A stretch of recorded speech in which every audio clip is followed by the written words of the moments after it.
Yeah, no, that's a great question. I think for me, going into OTAs and getting snaps with Eric McCoy and seeing his presence within the huddle, cussing guys out for, just a lack of effort. He was talking to me, jumping me for, hey, make sure you're getting back out of the center because I'm delivering it. And he's a taller guy, so I've never really had a taller center. That was like the first out of that center really, really fast. And I played all last year with Louisville. Pause. On top of that, the crazy about the comment about Eric McCoy was cursing people out, because we don't know McCoy for that except for the time when he cursed at Derek Carr. Carr did something he wasn't supposed to do, and McCoy got on him bad, was about to jump on him. It was an offensive lineman that got in between them to stop that from happening. But Eric McCoy cussing at people, usually we know McCoy has a laid-back demeanor. It's good to know that he got an elevated approach coming into this season. I played all last year with Louisville under center, but I think it's a different little level when the way that ball's coming and you got to get going. That was a cool moment just because on the same side of the ball. And then going, I think in defense, you got Tyrann Mathieu and Justin Reed playing safety, and a lot of times when you're out there, you don't really know what they're doing because they're such veteran players that they're disguising everything. So you just kind of have to go through your reads a little bit. Matthew's a really versatile player. I'm glad you mentioned Eric McCoy because I feel like he's slept on. He's one of the best centers in the NFL, and the Saints losing him last year, I really think was so brutal and really was so hard for them. But it puts them in position to get you. And that's another question I wanted to ask you is if you had any idea in the pre-draft process that it was likely you would end up in New Orleans. No. I don't think there was anything resounding. Like I had a gut feeling. There was some inklings for sure. After my visit there and talking to the coaches and kind of that whole process, it kind of went silent and for good reason. And I was like, all right, this could be good. And I had a great feeling leaving there just with the whole culture of the team and the staff and the city. And I was just like, that would be an ideal scenario even before Derek retired. But yeah, what an unbelievable opportunity just to get there, and I've loved it every second. I got a lot to grow and continue to go. Top three when you're and your family are sitting around the dinner table, like not where you want to go, but where you guys were like, what's going to happen? Where am I going to end up? Like, would you were in the top three? Oh, 100%. It was.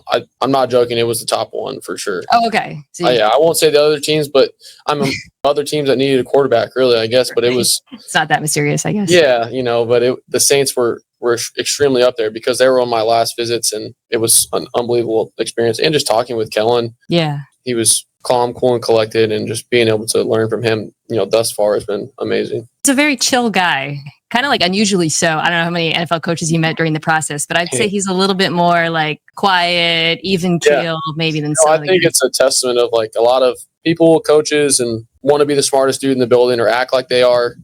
He doesn't, and I think he actually is the smartest dude in the building. I love that. And it shows. Were you taken aback when you heard the news about Derek retiring? And because you have one vision of yourself perhaps and what this year is going to look like and what the summer is going to look like. Did that vision change, or did you know that it was a possibility from the beginning? I wouldn't say the vision changed as far as my preparation and me coming into that quarterback room situation and what I can bring to the table. And obviously it would have been a great opportunity to learn from him and being able to grow that relationship. But for me, I think that's why, I was here just because of my experience and what I've been through, and knowing that there's a sense of urgency and that window of opportunity is small. And I'm going to go do everything I can to go take advantage of that. So it really fired me up more than anything. And I just didn't change as far as the process of it, but was more just undeniably puts a bigger spotlight on camp and the preseason and the summer for you.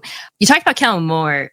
I'm really interested actually in seeing what he calls for you when you get a chance or whoever this season, because he's had such an interesting career in the NFL as a play caller. He's called for plays for such different quarterbacks and called such different offenses, going from Dak Prescott, who's more of like a traditional Peyton type of, pocket quarterback, supercomputer, to Herbert, who we'll talk about him in a second, in Los Angeles. And then with the Eagles, totally different offense, completely different scheme. Yeah. What can you tell me thus far about what you think the 2025 Saints offense is going to look like? So far, it's been a little bit of everything, which has been the coolest part. I think what I've seen, at least watching the film wise, is that offense kind of grow and continually go like this from when even he was playing in Dallas with Dak, coaching him, to taking what they did with Herbert and kind of having that skill set. I think my skill set would be more comparable to Herbert's and Dak's, and then also continuing to grow even with some RPO and utilizing the quarterback in the run game with Jalen. And I think he saw the importance of that, and just in general having that strong run game. So I think it's going to be a little bit of everything, which is a good thing. And I think we have the ability to do a lot of different things and put a lot on our plates, but also allow us to go play free in a system that kind of complements everybody. So that's been the exciting part so far. But, I also don't know what it's going to look like. It's going to change every single week. So what I'm hearing, man, let me tell you something. If they can mix all those different offenses together, we might be doing something here this year, to be honest with you, because we do have the quarterback to stand in the pocket. We do have athletic quarterbacks to be able to move around. That is a very unique standpoint to be in with Kellen Moore, but it all starts with the running attack. But definitely agreeable, though. they're not going to tush push you. I don't know. Have you practiced it? I have. I've done it in the past. I don't know about their version of it, though. That hasn't come up in the installs yet. I think that's more down the line, but we've got about everything else in. I'm glad you mentioned the RPOs because I went back and I looked at my notes from watching your college tape ahead of the draft. And the thing I kept writing down was arm talent, which is, of course, different from just pure arm strength. You have a strong arm. But what really jumped out to me was just the creativity of your throwing, different arm angles on RPOs, off-platform throws, flipping your hips, rolling to the left, touchdown against Notre Dame looms in my mind. So I was wondering if you feel that there's a way to call the offense that plays to that skill set, the uniqueness of your throwing ability. Yeah, I think, for me, just the ability to get it out quick and find answers and be more of a point guard, but also extend plays when needed is crucial, obviously, at that, the next level. And playing in 5 different systems in offense where they were true RPOs or spread or air raid or in pro style, I've had all those into the different verbiages and different ways to do it. So, and we've had that in OTAs and in camp so far. So I feel like I'm extremely well prepared if I can kind of pull back to my base knowledge. Okay, I've ran this. Okay, it's just called this. And, it's never anything brand new. So yeah, hopefully we can continue to utilize it all and just stress the defense any way we can.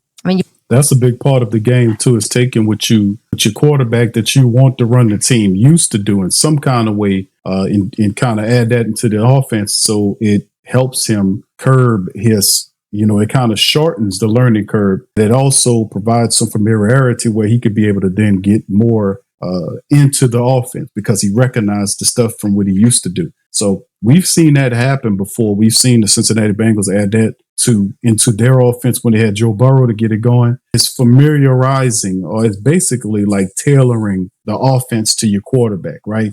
In terms of the passing attack. That's a good stratagem as opposed to some philosophies or to take a quarterback and make them fit into what you got going on, or to take a quarterback that you believe in and tailor the offense, the passing offense, whatever, around him, like a well-tailored suit. So these are concepts. You heard what he said, that the places, the previous stops that he had experience with, that Kellen Moore has already added that into his offense. So into the Saints offense. Very interesting. Good information. The other thing, you were under center, which is really rare now when I'm watching college quarterbacks and I'm thinking about how this maps on to the NFL. It does feel like, okay, these experiences might give you a leg up in terms of not having to really learn. Like, you always hear about college quarterbacks coming in and that adjustment, but it doesn't seem like there might be as much. There's always going to be an adjustment. I think no matter how old you are, year 1, 2, continually, I'm going to have to get better, no matter what. I think as far as the verbiage and that, I agree with you as far as that, but yeah, I'm throwing to brand new guys, and I don't think anybody in the country runs routes like Chris Olave and Rashid Shaheed and these guys and Brandon Cooks and the way their ball get off. I think there was a stat that was tweeted out. Like, that was me. I tweeted that stat, Tyler. I found that. I do remember that. And I was reading that. I was like, there's no way. And then you get to OTAs. I'm like, they can fly. You might as well not even take a drop because they're already 10 yards down the field. Can you promise to me that you're not gonna have an average at the target of like below 6 yards? I need to see you guys. You got to be pushing that ball downfield with those receivers. I don't believe we will. One thing I want to ask you about sort of your college career, so interesting and long, and different offenses, different teams. You also had a lot of season-ending injuries. When we talk about age, the reason why we talk about a lot of the draft process is I think with the quarterback position, with other positions it's different. But with quarterback, they say, okay, we know who this guy is. He hit his ceiling in the developmental curve or whatnot. But when I went back and I looked at like, oh wait, he's not actually played that much football. I thought maybe we don't know what his, you know what I mean? Like that, I feel like almost more so than age, you got to kind of look at your experience through that lens. And I was wondering if that's something you've thought about, and if you thought about levels to your game that haven't been shown in college, it could be unlocked in the NFL. No, I mean, I think that's a really well-researched and intelligent question, because that is something that I was talking about in meetings, is that, my age has been a result of those injuries. And if anything, it's helped me mentally from a on the field and coaching standpoint whenever I wasn't playing. But it also, I wasn't starting as many games. So whenever I was starting, there's still that learning, continuous growth. And I think, guys with Baker Mayfield and Sam Darnold and Josh Allen and like all those guys, I feel like I've gotten continually better, including older guys like Stafford. And I feel like I learn so much every single year and continue to get better. I feel like I haven't even tapped into anything because I've had those time to learn, but I know I'm only going to continue to get better, especially being around these coaches and all my teammates. Do you think the success last year of all of the quote unquote older rookie quarterbacks, Bo Nix, Jane Daniels, Michael Penix Jr. helped you in the draft process?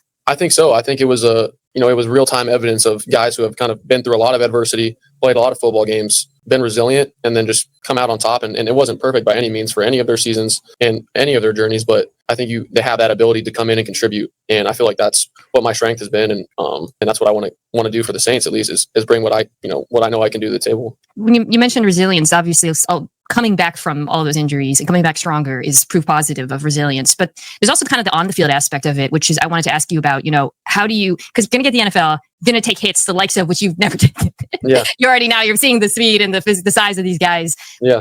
How do you mentally go from, okay, I've had these injuries and they've affected my career to playing free and being, not being fearful of that sort of contact and pressure at the next level? Yeah, no, I think you had a really great, almost not like a knock, but a great analysis as far as like a fear of contact. And I think my first 2 games, as a human, I was like, man, it's always in the back of your mind. Coming off of 3 straight injuries, as the first 2 games, I was like, man, I hope I really don't get injured. I'm going to go out there and just have fun. And as soon as I kind of started getting out there, I just was like, screw it. Let's just it's either going to happen or not. Let's just have fun, and that helped me so much mentally, just play free. And I think towards that middle part, end of the year, I'm running the ball more. And I wasn't asked to run the ball a lot with Louisville compared to Texas Tech. But for me, it was just a weight off my shoulders. And I think kind of continuing that forward, but just playing free, trusting it, and going from there. But one thing, you have to just trust your preparation, that your availability is going to be the best ability. And it always has been. And a lot of that stuff is just freakness. So yeah, it sucked at the time. But once you realize that, it takes that weight off your shoulders and you can go from there.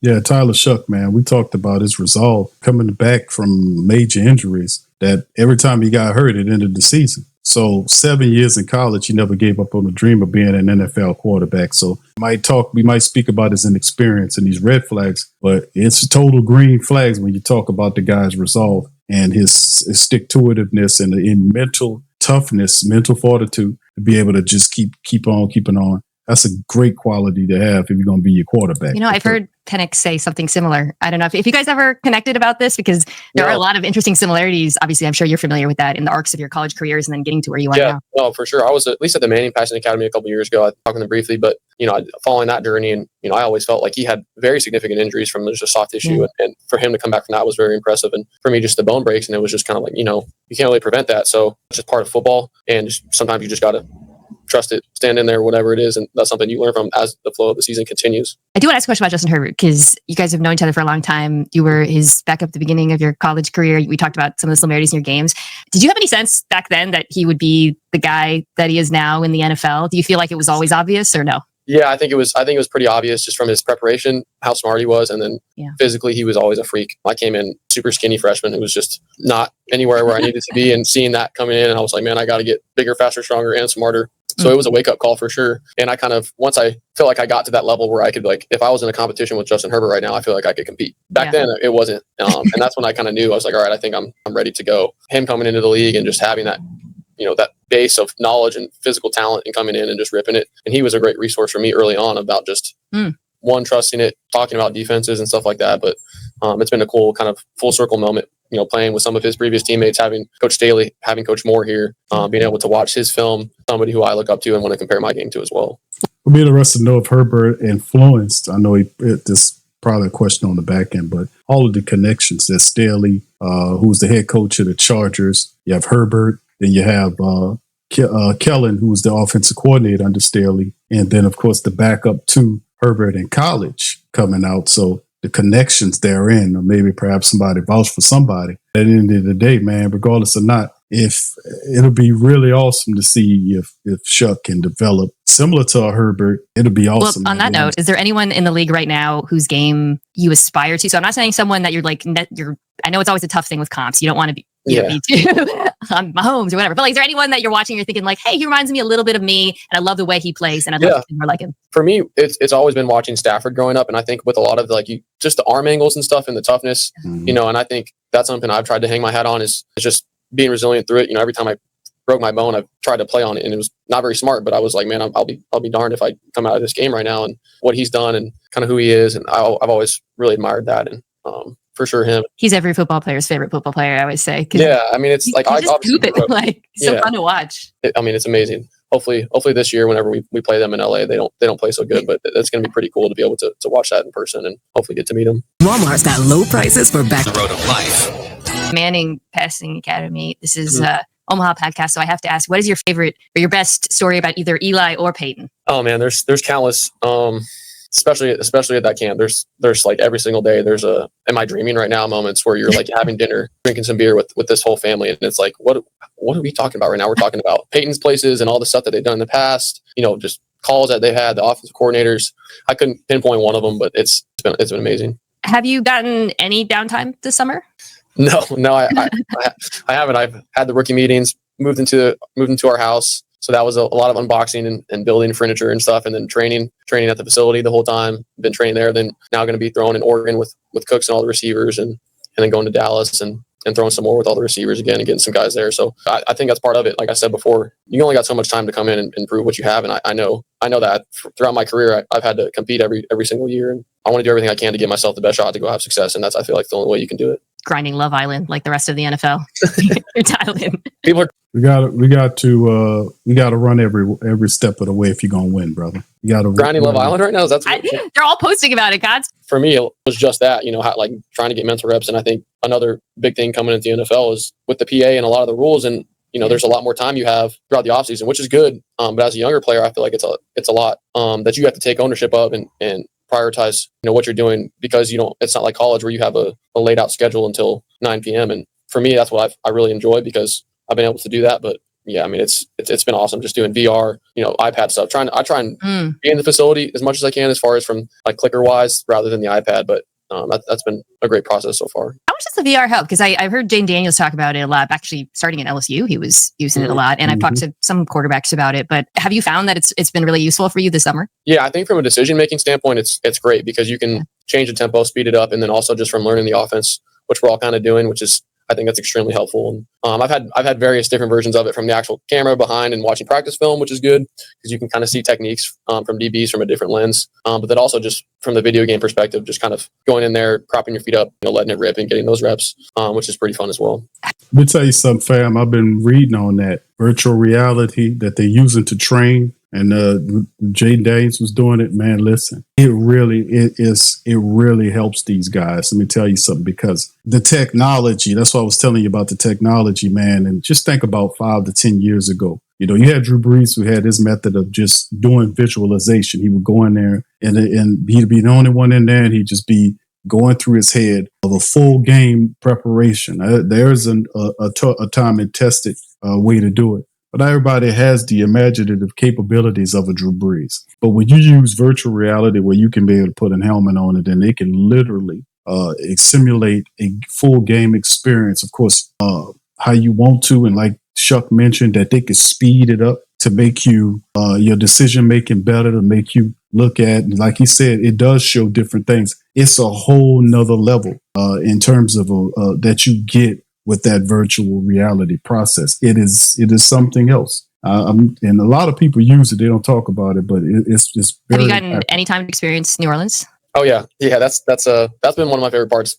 I think 2 days after the draft, I went to New Orleans and was trying food places and doing everything. Going I saw a clip of you. I think you were roasting not Amon-Ra St. Brown, but his brother, who was saying that the food in New Orleans was average, and you had a joke about that. What's the best thing you've eaten there? I would say this duck gumbo was really, really good. And then the oysters, raw and charbroiled were okay. They're pretty fire. Those are good New Orleans answers. I feel like it's a really big underrated part of being the Saints quarterback, because you gotta kind of show up. You gotta try it. I mean, that's definitely something I'm not going to be eating every single day or week, because otherwise I might be the hefty lefty but hefty righty. I don't want to be that. But trying these places, going out to dinner with my teammates, that's been cool. Just trying new spots and stuff. But you can't. The facility food there. Shout out to the cook. Will and all those guys. Oh my God, they do it. It was just brand new. They reopened it, or they opened it this year, and you don't really need to leave the facility because they got a great situation there. Yeah, they built. My last question for you is actually on behalf of my co-host. You can't see. He's a dog. His name's Letty. Your dog Murphy went viral during the draft for celebrating And I believe she signed an NIL deal back in college, so Lenny's wondering how you hooked that up, because he would also like expensive deals. So the dog got in. Yeah, we deal. just, let me hear that. Whenever we're traveling a lot, you're going to have to find somebody you trust with like a boarding place or, Rover or whatever that may be. Yeah. And we were kind of utilizing them a lot. And then we're just, hey, do you want to, strike up a deal together? And it worked out perfectly. And we're trying to get some more, hopefully, maybe some farmer's dog or something like that. We need to shout out to them. We need to get that going. Look in the camera and tell them right now. I'll be like, hey, farmer's dog, Murphy needs some food, man. She's tired of the kibble. She tells me all the time. No, that was such a cool moment, just because unexpected completely, but it's such a great piece of who we are in the journey is just having her and oh my God, I'm amazed that she was that. If my dog was in the room with me and people were going nuts, it would be like absolutely insanity. I thought she was great.